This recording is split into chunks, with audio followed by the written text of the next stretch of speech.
सावन का महीना था। बारिश की हल्की बूंदें धरती को ताजगी से भर रही थीं। चारों ओर हरियाली फैली हुई थी और गांव के लोग अपने रोजमर्रा के कामों में व्यस्त थे। इस मौसम में गौतम बुद्ध अपने शिष्यों के साथ पास के एक गांव में प्रवास कर रहे थे। बुद्ध हर दिन सुबह सुबह गांव के चौराहे पर बैठते और वहां आने वाले लोगों को जीवन की गहरी शिक्षाएं देते। उनके शब्द जैसे जल की शीतल धारा लोगों के मन को शांत कर देते थे। गांव में बुद्ध की ख्याति बढ़ती जा रही थी।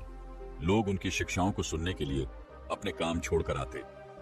कुछ उनके प्रवचन से प्रेरित होकर अपने जीवन को बदल रहे थे। वहीं बुद्ध के शिष्य हर पल उनके साथ रहते, उनसे सीखते और उनके धैर्य और करुणा का प्रत्यक्ष अनुभव करते। लेकिन हर चमकती चीज सोना नहीं होती। जहां बुद्ध के प्रवचनों की सराहना हो रही थी, वहीं एक ऐसा व्यक्ति भी था जिसे यह सब स्वीकार नहीं था। वह व्यक्ति अत्यधिक अहंकारी था। उसके मन में बुद्ध के लिए ईर्ष्या और क्रोध का सागर उमड़ता था। ये तथागत कौन होते हैं हमें सिखाने वाले? उसने खुद से कहा, लोग इनके पीछे क्यों भाग रहे हैं? ये बस अपनी मीठी बातों से सबको फंसाना जानते हैं, पर मैं इन्हें बेनकाब करूंगा। उस व्यक्ति का नाम सुबंधु था। गांव में उसका बड़ा नाम था, शायद उसके पैसे और सत्ता के कारण, लेकिन भीतर से वह अकेला था। अपने क्रोध और अहंकार ने उसके रिश्तों को तोड़ दिया था। उसकी पत्नी और बच्चे उससे दूर हो गए थे। उसका गुस्सा उसकी सबसे बड़ी कमजोरी बन चुका था, लेकिन वह इसे स्वीकार करने को तैयार नहीं था। एक सुबह जब गांव के लोग बुद्ध के प्रवचन सुनने के लिए इकट्ठा हो रहे थे, सुबंधु ने यह तय कर लिया कि वह बुद्ध के सामने उनका मान मर्दन करेगा। उसके मन में एक योजना थी। उसने अपने घर से बाहर निकलते हुए अपने मन में कहा, आज मैं इनकी तथाकथित शांति को तोड़कर दिखाऊंगा। देखता हूं ये मेरी बातों का जवाब कैसे देते हैं। गांव का चौराहा लोगों से भर चुका था। हर कोई ध्यान से बुद्ध की बातों को सुन रहा था।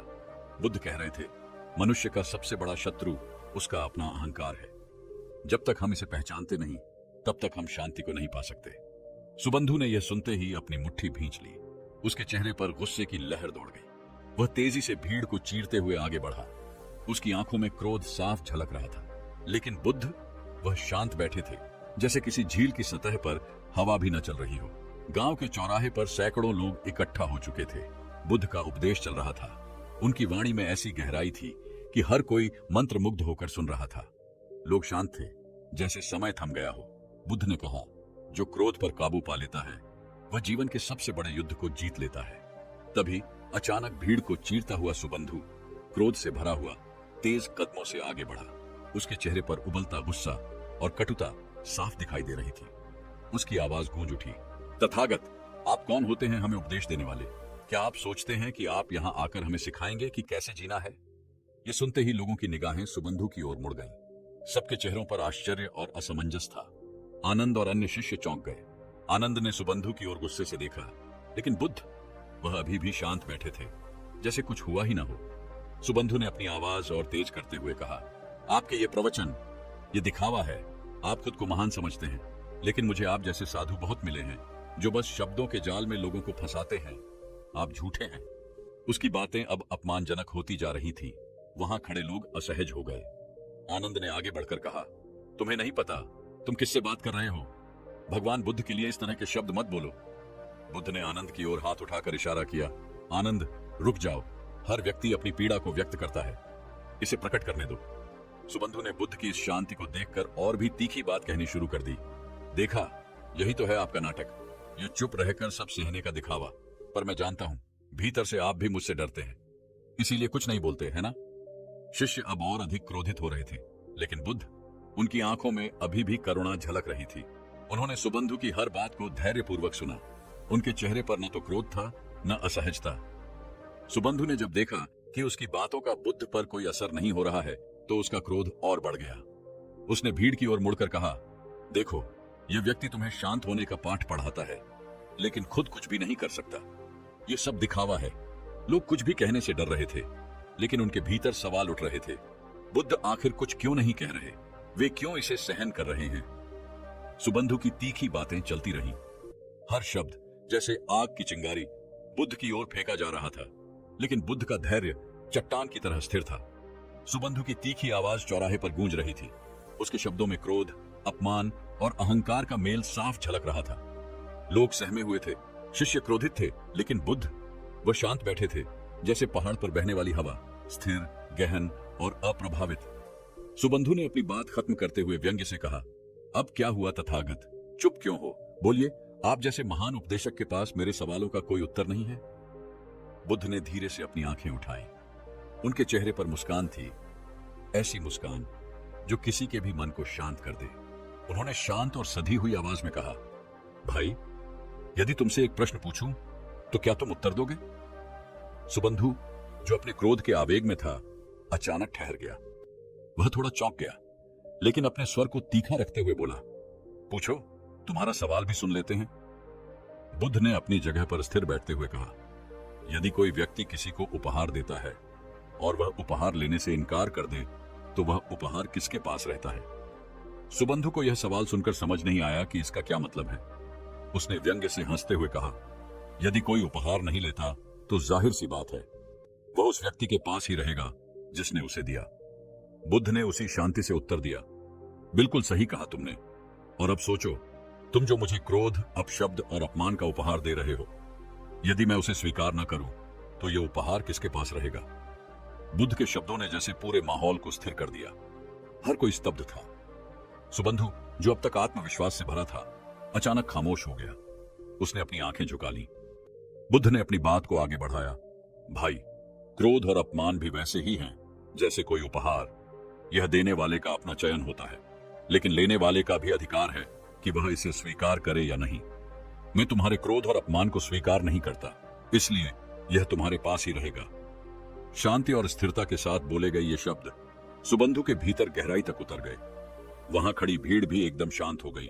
आनंद और अन्य शिष्य बुद्ध की बातों से प्रभावित होकर उन्हें निहार रहे थे। सुबंधु ने पहली बार अपने भीतर कुछ अजीब सा महसूस किया।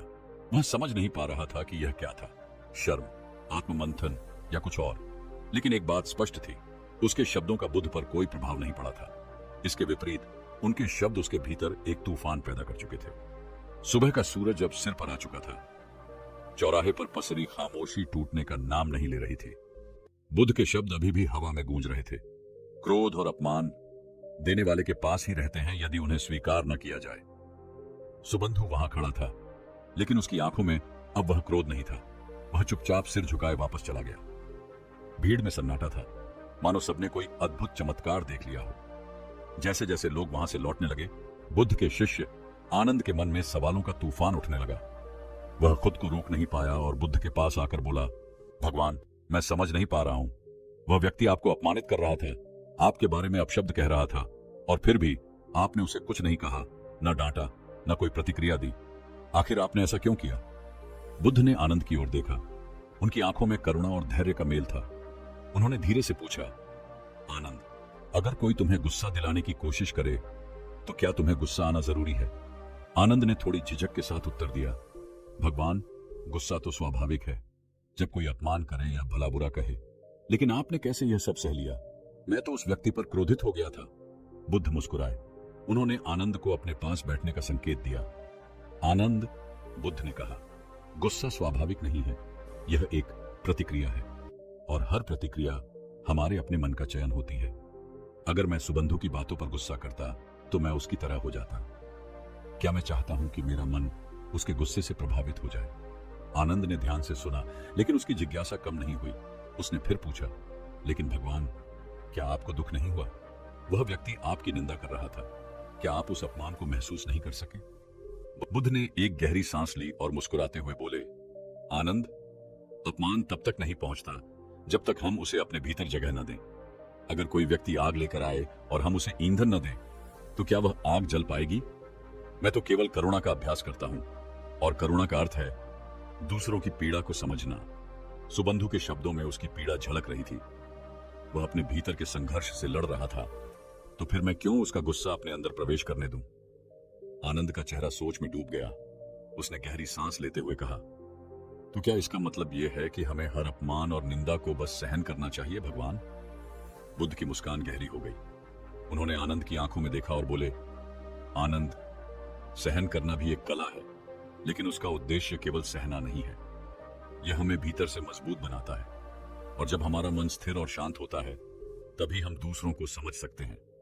आज तुमने देखा कि सुबंधु ने मुझे जितना क्रोधित करने की कोशिश की, मैं उतना ही शांत रहा। क्या तुम जानते हो क्यों? आनंद ने उत्तर में केवल सिर हिलाया। वह समझना चाहता था। सुबंधु गांव की पगडंडी पर धीमे धीमे चल रहा था। उसके कदम थके हुए थे और मन अशांत।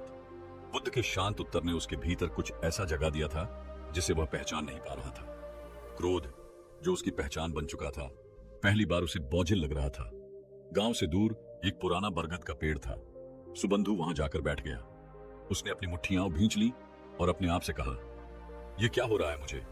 मैं हमेशा सही रहा हूं। लोग मुझसे डरते हैं, मेरा सम्मान करते हैं, लेकिन आज उस तथागत के सामने ऐसा क्यों लगा कि मैं हार गया हूं? उसके भीतर का अहंकार उसे कचोट रहा था, लेकिन बुद्ध की मुस्कुराहट और उनके शब्द बार बार उसकी यादों में गूंज रहे थे। यदि कोई उपहार स्वीकार न करे तो वह वापस देने वाले के पास रहता है। सुबंधु के चेहरे पर अचानक एक बेचैनी उभरी। उसने खुद से पूछा, क्या यह क्रोध, यह कटुता मेरे ही पास रह गई है? मैं इसे दूसरों पर फेंकता हूं, लेकिन शायद वे इसे कभी ले ही नहीं पाए। क्या मैं ही इसका भार ढो रहा हूं? उसकी आंखें भर आईं। उसने अपने चारों ओर देखा। पेड़ों की सरसराहट, पक्षियों की चहचहाहट, सब कुछ उसे शांत करने की कोशिश कर रहा था, लेकिन उसके भीतर का तूफान थमने का नाम नहीं ले रहा था। पहली बार उसने अपने जीवन पर नजर डाली। क्यों मैं हमेशा गुस्से में रहा? क्यों मैंने हर किसी को चोट पहुंचाई? क्या मैं वाकई इतना कमजोर हूं कि मुझे अपना अस्तित्व साबित करने के लिए दूसरों को अपमानित करना पड़ा? बरगद के नीचे बैठे बैठे सुबंधु फूट फूट कर रोने लगा। उसने अपने सिर को घुटनों में छिपा लिया। उसकी आंखों से आंसू लगातार बह रहे थे। ये वही व्यक्ति था जो कुछ घंटे पहले तक अपने क्रोध और अहंकार में डूबा हुआ था। अब वह अपनी ही कमजोरियों के सामने खड़ा था। कुछ देर बाद सुबंधु ने सिर उठाया। उसका चेहरा आंसुओं से भीगा हुआ था, लेकिन उसकी आंखों में एक नई चमक थी। उसने मन ही मन कहा, मुझे तथागत के पास लौटना होगा। मुझे उनसे माफी मांगनी होगी। शायद मैं उनसे कुछ सीख सकूं। शायद वह इस बोझ से मुझे मुक्त कर सके। सुबंधु ने धीरे धीरे गांव की ओर कदम बढ़ाए। हर कदम के साथ उसका हृदय हल्का हो रहा था। वह जानता था कि यह आसान नहीं होगा। भीड़ के सामने माफी मांगना, अपने अहंकार को तोड़ना, यह सब उसके लिए असंभव जैसा था। लेकिन बुद्ध की करुणा ने उसे कुछ नया अनुभव करने का साहस दिया था। गांव पहुंचने पर बुद्ध अब भी उसी स्थान पर बैठे थे। उनके शिष्य और अनुयायी उनके चारों ओर शांत मुद्रा में बैठे थे। वहां का वातावरण शांत और पवित्र था। सुबंधु ने दूर से बुद्ध को देखा। उनका चेहरा अभी भी वैसा ही था, मुस्कुराता हुआ, शांत और गहरा। सुबंधु के कदम धीमे हो गए। उसकी सांसें तेज हो रही थी। क्या मैं माफी मांगने के काबिल हूं? उसने खुद से पूछा, लेकिन फिर उसने खुद को संभाला। अगर मैं आज नहीं गया तो शायद कभी नहीं जाऊंगा। मुझे यह करना ही होगा। सुबंधु ने भीड़ के पास पहुंचकर अपनी जगह बनाई। सब उसे देखकर चौंक गए। आनंद ने उसे देखा और उसके चेहरे पर आश्चर्य था। वह फिर से आया है। अब क्या चाहता है? सुबंधु ने बुद्ध के करीब जाकर धीमे स्वर में कहा, भगवान, मैं आपसे कुछ कहना चाहता हूं। सुबंधु की आवाज में अब एक शर्मिंदगी थी। वह आंखें झुके हुए खड़ा था, जैसे अपने दिल का बोझ साझा करने के लिए शब्दों को ढूंढ रहा हो। लेकिन बुद्ध की शांति ने उसे मजबूती दी। बुद्ध ने उसे देखा, फिर धीरे से बोले, सुबंधु, तुम मुझसे कुछ कहना चाहते हो तो कहो। तुम्हारी आत्मा अब एक गहरे मंथन में है। तुम्हें अपने भीतर की यात्रा पूरी करनी होगी। सुबंधु की आंखों में आंसू थे, लेकिन उसने खुद को संभाला। उसने धीरे धीरे कहा, भगवान, मुझे खुद पर घृणा हो रही है। मैंने जिन लोगों को तिरस्कृत किया, उनका अपमान किया, वह सभी मुझे माफ कर सकते हैं, लेकिन अब मैं खुद को कैसे माफ करूं? मैं समझ नहीं पा रहा हूं, क्या करूं? उसकी आवाज में एक दर्द था जो पूरी तरह से उसके भीतर की उलझन को दर्शा रहा था। बुद्ध ने उसे एक गहरी नजर से देखा। उनके चेहरे पर एक हल्की मुस्कान थी, जो एक ऐसे व्यक्ति की मुस्कान थी जो किसी और के दर्द को समझ सकता है। उन्होंने धीमे स्वर में कहा, तुम्हारे शब्द, तुम्हारा क्रोध, तुम्हारा अहंकार, ये सब तुम्हारे भीतर के अंधकार से आते थे। लेकिन यह अंधकार तब तक नहीं रहता जब तक तुम उसे अपनी चेतना से बाहर नहीं निकालते। सुबंधु ने सिर झुका लिया और बुद्ध ने फिर कहा, तुम सोचते हो कि तुम अपने किए गए कर्मों को कैसे माफ कर सकोगे, लेकिन मैं तुमसे एक सवाल पूछता हूं, क्या तुम अपने अंधकार से भाग सकते हो? सुबंधु की आंखों में एक हलचल थी। उसने सोचा, फिर धीरे से उत्तर दिया, नहीं भगवान, अंधकार से भागना संभव नहीं है। मुझे उसी का सामना करना होगा। बुद्ध की आंखों में गहरी समझ थी। उन्होंने फिर कहा, ठीक वही बात है सुबंधु। तुम्हारे भीतर जो अंधकार है, वह तुम्हारा क्रोध, तुम्हारा अहंकार, तुम्हारा भय, यह सब सिर्फ तुम्हारी आत्मा की छाया है। और एक दिन जब तुम इसका सामना करोगे, यह छाया धीरे धीरे मिट जाएगी, क्योंकि प्रकाश और अंधकार एक साथ नहीं रहते। सुबंधु की आंखों में अब एक नई लहर थी। वह यह समझने लगा था कि वह केवल अपने भीतर के अंधकार से भागने का प्रयास कर रहा था, जबकि उसे उसका सामना करना था। बुद्ध ने उसकी बातों को समझते हुए और भी गहरे शब्दों में मार्गदर्शन देना शुरू किया। तुम्हारे अंधकार के अंतर्गत जो दर्द है वह सिर्फ तुम्हारे भीतर नहीं है, यह सब लोग सहते हैं। जब तुम अपने दर्द को समझते हो तो तुम दूसरों के दर्द को भी समझ पाओगे। तुम्हारी करुणा तभी प्रकट होगी जब तुम अपने भीतर के घावों को पहचानोगे और उन्हें ठीक करने का प्रयास करोगे। सुबंधु की आंखों में चमक आ गई। उसने धीरे से कहा, क्या मैं वाकई इसे बदल सकता हूं भगवान? बुद्ध की आंखों में गहरी शांति थी। उन्होंने उसे संबोधित करते हुए कहा, यह परिवर्तन तुम्हारे भीतर ही है सुबंधु। तुम अपने विचारों, अपनी क्रियाओं और अपने दृष्टिकोण को बदलने से शुरुआत कर सकते हो। परिवर्तन हमेशा भीतर से आता है। जब तुम स्वयं को बदलोगे तो तुम्हारे आसपास का संसार भी बदल जाएगा। सुबंधु ने एक गहरी सांस ली और जैसे ही बुद्ध की बातों ने उसे आत्मविश्वास दिया, उसने महसूस किया कि वह सच में कुछ बदल सकता है। वह अब अपने भीतर की जंग जीतने के लिए तैयार था। सुबंधु ने बुद्ध के उपदेशों को अपने दिल में पूरी तरह से उतार लिया था। वह यह समझ चुका था कि उसका असली शत्रु बाहर नहीं, बल्कि उसके भीतर था। उसका अहंकार, उसका क्रोध और उसकी नफरत। बुद्ध के मार्गदर्शन ने उसे आत्ममंथन के लिए प्रेरित किया था और अब वह अपने जीवन में एक नई शुरुआत करने के लिए तैयार था। कुछ दिनों तक सुबंधु ने अपनी दिनचर्या को पूरी तरह से बदल दिया था। वह पहले की तरह गुस्से में नहीं आता था।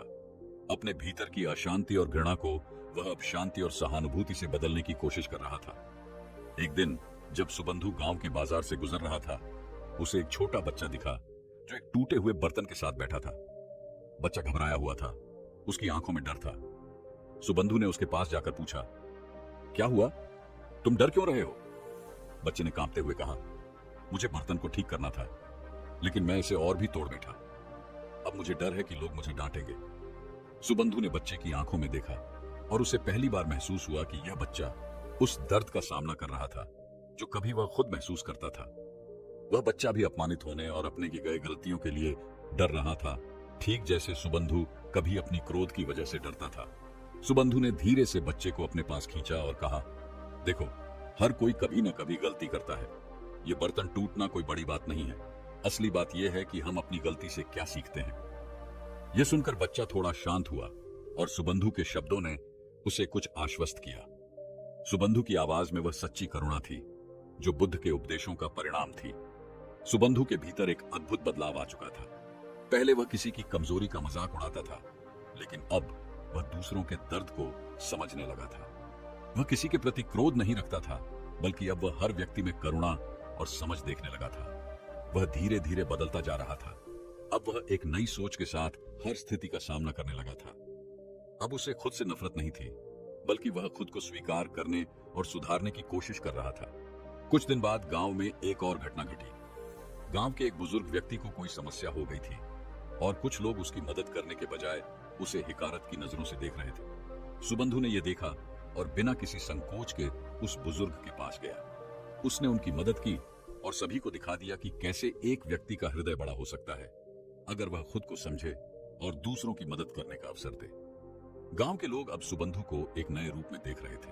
वह वही व्यक्ति था जो कभी गुस्से और घृणा से भरा हुआ था, लेकिन अब वह करुणा और शांति का प्रतीक बन चुका था। सुबंधु को अब यह एहसास हो चुका था कि असली ताकत अपने भीतर के अंधकार से बाहर निकलने में है।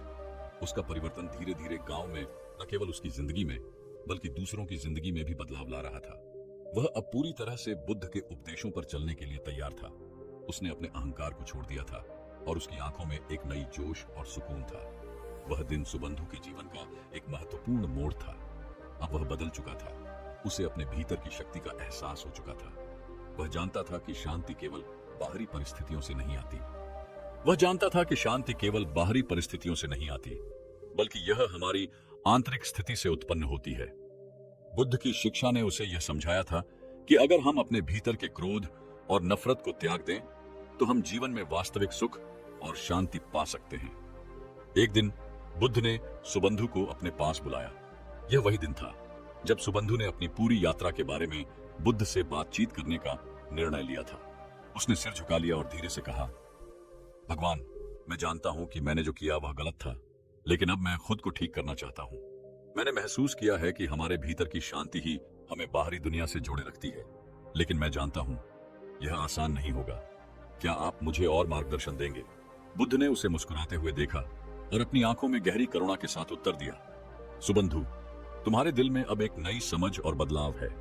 यह तुम्हारा सबसे बड़ा कदम है, लेकिन ध्यान रखना, जीवन में सबसे बड़ा परिवर्तन अपने भीतर होता है। जब तुम अपने मन को शुद्ध करोगे, तब तुम्हारा हर कार्य और विचार भी शुद्ध होगा। यही तुम्हारा जीवन का संदेश है। आंतरिक शांति ही बाहरी दुनिया को बदलने का पहला कदम है। सुबंधु ने ध्यान से बुद्ध की बातों को सुना और उनके शब्दों का गहरा असर महसूस किया। वह समझ चुका था कि जीवन में शांति और सुख पाने के लिए उसे अपने भीतर की हलचल को शांत करना होगा। कुछ दिन बाद गांव में एक गंभीर संकट उत्पन्न हुआ। एक बड़ी बारिश ने फसल को नष्ट कर दिया था और किसान और उनके परिवार बुरी तरह प्रभावित हुए थे। गांव में बहुत घबराहट थी। लोग एक दूसरे पर आरोप लगा रहे थे। ऐसे समय में सुबंधु ने बुद्ध के उपदेशों को याद किया और एक कदम आगे बढ़ते हुए वह गांव वालों के पास गया। उसने उन्हें समझाया, देखो, हम सबके जीवन में दुख आते हैं, लेकिन यदि हम एक दूसरे का साथ नहीं देंगे तो हम कभी भी इस दुख से बाहर नहीं निकल पाएंगे। हमें अपने भीतर की नफरत और गुस्से को छोड़कर एकजुट होकर इस संकट का सामना करना चाहिए। सुबंधु की बातें गांव के लोगों के दिलों को छू गईं। उसने पहले की तरह गुस्से और हिंसा का सहारा नहीं लिया, बल्कि वह शांति और सहयोग की बात कर रहा था। धीरे धीरे लोग उसकी बातों को समझने लगे और एकजुट हो गए। वे मिलकर किसानों की मदद करने के लिए जुट गए और सब मिलकर काम करने लगे। सुबंधु का परिवर्तन अब गांव में साफ दिखाई दे रहा था। उसने पहले की तरह लोगों को दोष देने और नफरत करने के बजाय उन्हें प्रेम और सहायता का मार्ग दिखाया था। गांव में अब एक नई उम्मीद और साहस का संचार हो चुका था। बुद्ध ने सुबंधु की ओर देखा और कहा, यह तुम्हारा सबसे बड़ा उपहार है सुबंधु। तुम्हारे जीवन का संदेश यही है। अंतरात्मा की शांति और करुणा ही हमें जीवन की असली कठिनाइयों से उबार सकती है। सुबंधु ने आंखें बंद की और उसके भीतर एक गहरी शांति महसूस हुई। वह जानता था कि यह यात्रा कभी खत्म नहीं होगी। जीवन हर दिन नए अनुभवों और चुनौतियों के साथ आता है, लेकिन अगर हम अपने भीतर की शांति और प्रेम को बनाए रखते हैं तो हम किसी भी मुश्किल को पार कर सकते हैं। कहानी से हम यह समझ सकते हैं कि जीवन में शांति, करुणा और आत्मनिरीक्षण के महत्व को समझना कितना आवश्यक है। गौतम बुद्ध ने हमें यह सिखाया कि क्रोध, अहंकार और घृणा केवल हमारे भीतर के शत्रु होते हैं, और केवल जब हम अपने दिल और मन को शुद्ध करते हैं तभी हम सच्ची शांति और खुशी पा सकते हैं। सुबंधु का परिवर्तन यह सिद्ध करता है कि अगर हम अपने विचारों और भावनाओं को नियंत्रित करने में सफल होते हैं तो न केवल हमारा जीवन बदलता है, बल्कि हम अपने आसपास के लोगों की जिंदगी को भी बेहतर बना सकते हैं। यही असली सफलता है, अपने भीतर की शांति को पाकर दुनिया में सकारात्मक बदलाव लाना। ये कहानी हमें यह भी सिखाती है कि हर किसी के भीतर आत्मनिर्माण की क्षमता है और सही मार्गदर्शन से हम अपने जीवन को पूरी तरह से बदल सकते हैं। अगर आप भी चाहते हैं कि आपके जीवन में शांति, प्रेम और करुणा का आगमन हो और आप बुद्ध के शिक्षाओं के अनुसार अपनी यात्रा पर आगे बढ़ना चाहते हैं, तो इस चैनल को सब्सक्राइब करना बिल्कुल न भूलें। हमारे चैनल पर हम हमेशा आपके लिए ऐसे प्रेरणादायक और जीवन बदलने वाली कहानियां लाते हैं जो न केवल आपको सोचने पर मजबूर करें, बल्कि आपको अपने जीवन में सुधार करने का हौसला भी दे। तो अगर आपने अभी तक हमारे चैनल को सब्सक्राइब नहीं किया है तो अभी सब्सक्राइब करें और साथ ही बेल आइकन पर क्लिक करें ताकि आपको हमारे वीडियो का तुरंत नोटिफिकेशन मिल सके। हम हर हफ्ते नई नई प्रेरणादायक और सीख देने वाली वीडियो लेकर आते हैं ताकि आप भी एक बेहतर इंसान बन सके। अगर आपको यह वीडियो पसंद आया हो तो कृपया लाइक और शेयर जरूर करें ताकि यह संदेश और भी लोगों तक पहुंचे। और यदि आपके मन में कोई सवाल या सुझाव हो तो हमें नीचे कमेंट्स में जरूर बताएं। धन्यवाद।